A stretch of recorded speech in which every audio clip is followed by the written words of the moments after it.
In 2004, the dusty streets of Fallujah witnessed an event that would forever change the course of the Iraq War. Enter Blackwater, a private military company, not just any company, but one that was handpicked by the US government. Their mission? To provide security in one of the world's most volatile regions. But little did they know, this mission would become a defining moment in their history. The early 2000s saw Iraq in a state of turmoil, with various factions vying for control. Amidst this chaos, the US sought external assistance to maintain order and ensure the safety of its operations. Blackwater, known for its elite force and tactical prowess, was chosen. Their reputation preceded them, but the challenges in Iraq were unlike any they had faced before. As the sun blazed over Iraq, Blackwater USA found itself in the eye of a storm. Their aggressive approach and the shadows of unaccountability surrounding them made them a target. The local populace grew wary, and the tension was palpable. Blackwater's modus operandi was clear-cut: achieve the mission at any cost. However, this often led to confrontations with locals. Stories of their aggressive tactics spread like wildfire, painting them not as saviors, but as aggressors. The very people they were meant to protect began to view them with suspicion, further complicating their operations. Amidst this backdrop, a tragic event unfolded. 4 brave souls, veterans with backgrounds as Navy SEALs and Army Rangers, found themselves in the crosshairs of an ambush. They were there under the Blackwater banner. But that day, fate had other plans. These 4 individuals were not novices. They had faced danger before, having served in elite military units. Their experience was vast, but the unpredictable nature of guerrilla warfare in Iraq presented a different kind of challenge. On that fateful day, as they navigated the labyrinthine streets of Fallujah, they were caught off guard, a testament to the ever-present dangers in conflict zones. A convoy, heavy with supplies, making its way to a military base in Fallujah. But as the wheels turned and dust rose, danger lurked around every corner. 2 of Blackwater's finest fell that day, their mission cut short by an unexpected insurgent attack. The convoy was a lifeline, carrying essential supplies to troops stationed at the base. Every journey was a calculated risk, with routes meticulously planned to avoid known danger zones. Yet, the insurgents were always one step ahead, adapting and evolving their tactics. The ambush was swift and brutal, catching the Blackwater team off guard and resulting in the tragic loss of 2 of their members. As chaos ensued, Fallujah, one of the contractors, made a desperate bid for freedom. But the streets of Fallujah were unforgiving. Shots rang out, and he was no more.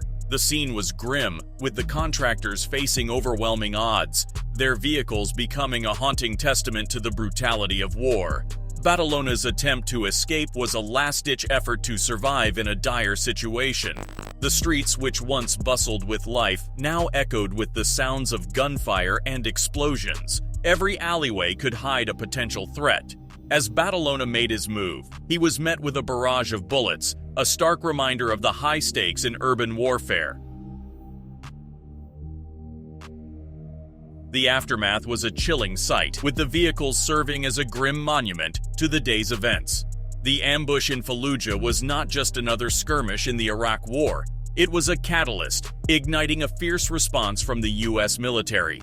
The brutality faced by Blackwater PMCs became a rallying cry, leading to one of the most intense confrontations of the Iraq War. The images of the ambush, broadcasted worldwide, sent shockwaves through the international community. The sheer ferocity of the attack and the tragic loss of life were a stark reminder of the volatile situation in Iraq. The US military, already stretched thin, now faced mounting pressure to respond. The streets of Fallujah would soon become the epicenter of a massive military operation.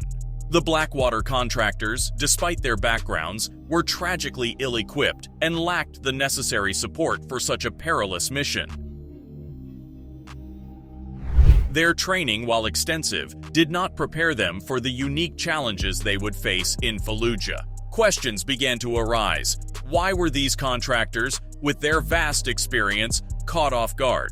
The answer lay in the preparation, or lack thereof. The equipment they had was not suited for the urban warfare they encountered. Their communication systems were inadequate, leaving them isolated in a hostile environment. The tragic outcome was, in many ways, a result of these shortcomings. In the wake of the tragedy, fingers were pointed. The grieving families of the fallen contractors sought justice, leading to a lawsuit against Blackwater. The company, however, defended its actions, claiming they had provided ample protection. They further argued their immunity from lawsuits, citing sovereign immunity. The legal battle that ensued was not just about the tragic events of that day. There was a larger debate about the role of private military contractors in war zones. Should they be held to the same standards as the military? Where does accountability lie?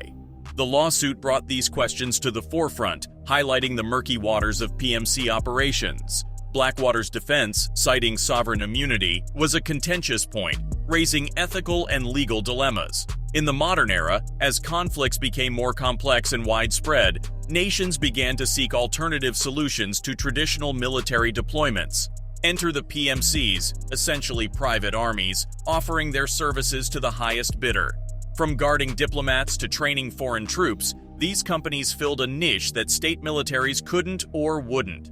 The end of the Cold War saw a surplus of military personnel and equipment. Many former soldiers, now out of work, found a new calling in PMCs. Companies like Blackwater, DynCorp, and Aegis rose to prominence, operating in conflict zones from Africa to the Middle East. Their operations were vast, sometimes shadowy, and always controversial. The Iraq War, which began in 2003, was a watershed moment for PMCs. The U.S. invasion and subsequent occupation created a volatile environment with a power vacuum and rising insurgency. Traditional military forces were stretched thin, and PMCs stepped in to fill the gap. Iraq became a lucrative market for these companies. The U.S. government alone awarded billions of dollars in contracts. But with big money came big controversies. Allegations of misconduct, overbilling, and even human rights abuses began to surface. The lines between legitimate security operations and mercenary activities blurred. Blackwater, founded by former Navy SEAL Eric Prince, was one of the most prominent PMCs in Iraq. Their aggressive tactics and high-profile operations often put them in the spotlight. The Fallujah ambush was a turning point, not just for Blackwater, but for the entire PMC industry. The tragic event and its aftermath raised serious questions about the role and accountability of PMCs in war zones. Were they above the law? Who held them accountable? The debate raged on, both in the U.S. and internationally. The incident became a symbol of the challenges and ethical dilemmas posed by the privatization of war. The Blackwater incident and others like it had far-reaching implications. Nations around the world began to scrutinize and reevaluate their relationships with PMCs. International bodies pondered regulations, and the very nature of warfare seemed to be evolving. In the years that followed, the UN and other international organizations debated the role of PMCs in global conflicts. Some called for stricter regulations, while others advocated for an outright ban. The world had to grapple with a new reality. In an age where wars could be outsourced, what did the future of conflict look like? While Blackwater might have been the most infamous, it was far from the only player in the game. Companies like DynCorp, Aegis Defense Services, and Triple Canopy also made headlines, each with its own set of controversies and challenges. DynCorp, for instance, faced allegations related to human trafficking in Bosnia in the early 2000s. Aegis, a British firm, was embroiled in a scandal when a video surfaced allegedly showing its contractors firing at Iraqi civilians. Triple Canopy, another US-based PMC, was accused of similar misconduct in Iraq. Each incident added fuel to the global debate on the role and regulation of PMCs. In an attempt to distance itself from the controversies, Blackwater underwent a rebranding, first as Z Services and later as Academy. But a name change couldn't erase the past or the debates surrounding the company. While Academy tried to present itself as a more responsible and transparent entity, many viewed this as a mere cosmetic change. The legacy of Blackwater, its operations in Iraq, and the broader questions about PMCs persisted. With incidents involving PMCs becoming more frequent and more controversial, there's been a growing call for international regulation. The Montreux Document, endorsed by several countries, outlines the responsibilities of states regarding PMCs and emphasizes respect for human rights. Despite such efforts, enforcing these guidelines remains a challenge. The transnational nature of PMCs, combined with varying legal frameworks in different countries, makes accountability difficult. The Montreux Document represents a step in the right direction, but the journey towards effective regulation is far from over.